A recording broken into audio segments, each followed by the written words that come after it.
Bagaimanakah Semarang sebagai ibu kota Provinsi Jawa Tengah sekaligus lokasi rujukan bagi pasien COVID-19 di Jawa Tengah menghadapi gelombang kasus COVID-19?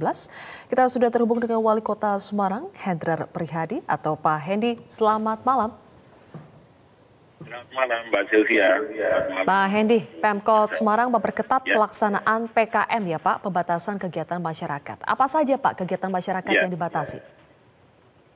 Ya, sudah hampir seminggu ini kita merevisi lagi perwal PKM, terutama jam operasional semua tempat usaha yang tadinya jam 11 malam, kemudian kita revisi jadi jam 10 malam. Lalu kemudian kapasitas juga kita minta untuk disesuaikan, tempat kegiatan pernikahan sosial budaya yang tadinya 100 orang sekarang kita buat maksimal 50 orang. Dan mulai tadi malam ada 8 ruas jalan yang kita tutup untuk bisa mengurangi mobilitas masyarakat, terutama yang ada di kecamatan-kecamatan dengan penderita COVID terbanyak.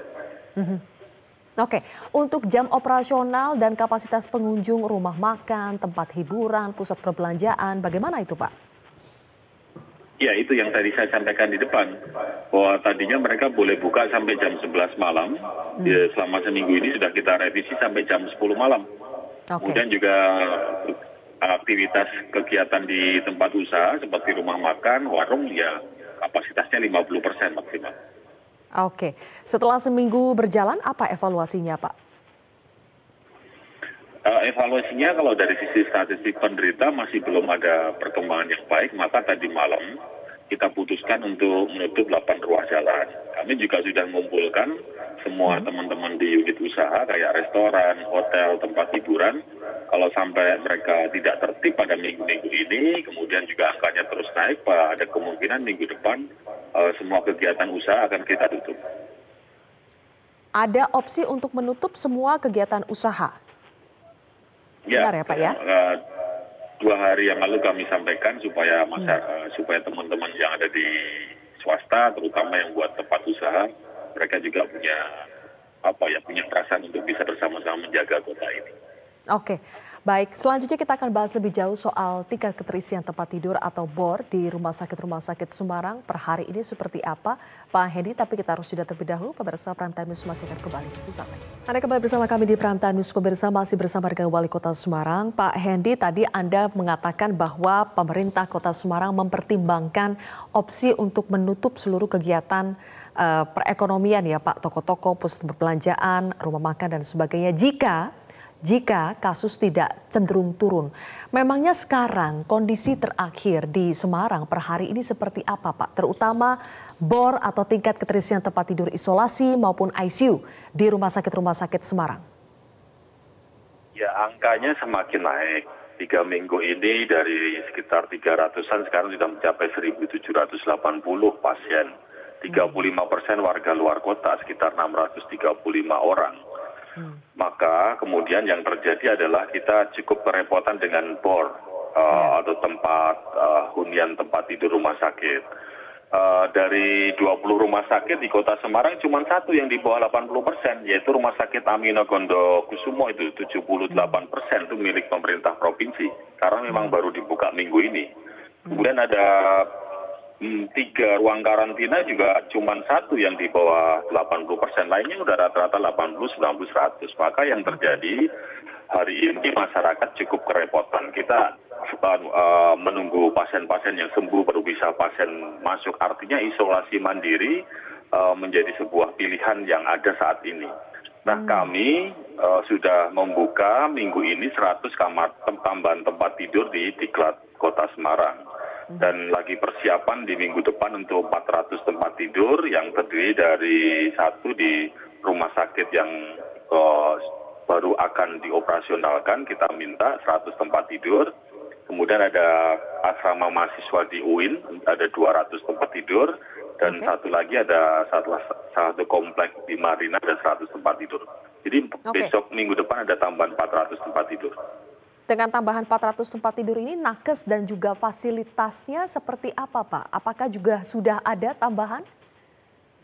Sudah, justru kemampuan kita sampai dengan minggu depan kita akan membuka tambahan 400 tempat tidur karena memang sampai dengan hari ini relawan yang nanti akan tergabung sebagai nakes akan mampu mengcover untuk 3 tempat tambahan termasuk logistik untuk konsumsi dan lain-lain. Jadi nanti akan kita lihat, mudah-mudahan tidak perlu menambah tempat tidur lagi, tapi kalau memang diperlukan kita akan mencari relawan-relawan untuk tambahan tenaga kesehatan. Oke, selain menambah tempat tidur, juga Pemkot Semarang melakukan percepatan vaksinasi ya Pak di Kota Semarang. Bagaimana Pak strategi untuk bisa mempercepat vaksinasi ini? Dari awal ada 57 titik ya, terdiri dari 20 rumah sakit dan 37 puskesmas yang ada di Kota Semarang. Nah, selama 2 minggu ini kita mendapat tambahan beberapa tempat seperti di Sampokong, kemudian kemarin pemerintah provinsi di kantor Gradika, kemudian ada juga di Kecamatan Pedurungan, di daerah Ngali ada kampus UIN dan di daerah Marina juga ada.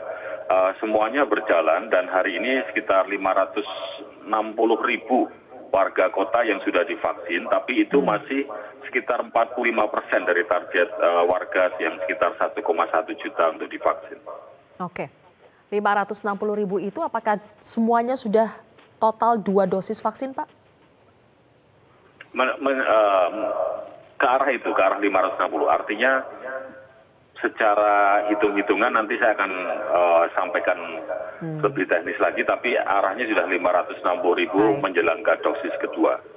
Oke, terakhir Pak Hendy, tidak hanya kita mencari solusi di hulu, tapi dari hilirnya juga harus diatasi. Kalau berdasarkan survei mingguan yang dilakukan Pemkot Semarang, saya baca tingkat kepatuhan masyarakat terhadap protokol kesehatan itu menurun ya Pak, dari angka 78% menjadi 74%. Apa Pak strategi untuk bisa meningkatkan kepatuhan masyarakat terhadap protokol kesehatan di saat-saat genting seperti ini?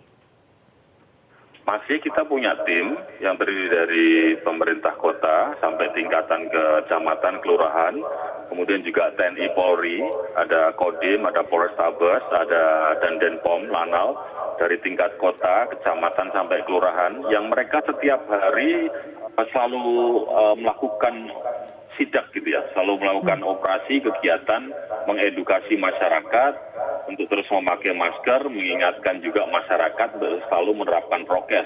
Nah itu yang selama ini rutin kita lakukan setiap hari di Kota Semarang. Oke, baik. Terima kasih Wali Kota Semarang, Hendrar Prihadi, telah bergabung bersama kami di Prime Time News hari ini.